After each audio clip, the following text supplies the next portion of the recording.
Mirjana Lakatuš, stara 44 godine, iz Zrenjanina, i Stevica Batarika, star 34 godine, iz Elmira, poginuli su u teškoj saobraćajnoj nesreći koja se dogodila 1. januara na periferiji Zrenjanina u neposrednoj blizini industrijske zone.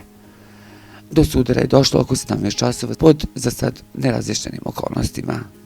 Nesreća se desila na ravnom delu puta, 50 metara od prve oštre krivine na obilaznici oko grada. Navodno, Batarika je išao oko 200 km na čas i zakustao se u Peugeot u kome je bio bračni par Lakatuš sa decom.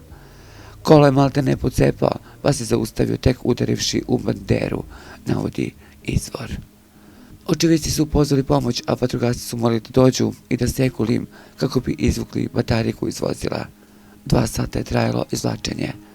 Mirjana je preminula na licu mesta, a njen suprug Dragan je sa teškim povredama prebačen u Klinički centar Vojvodine u Novom Sadu.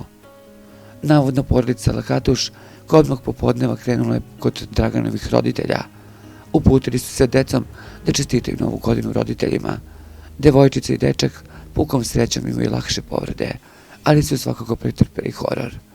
Očevici kažu da su dečica vrištala iz smrskanog vozila i dozivala pomoć.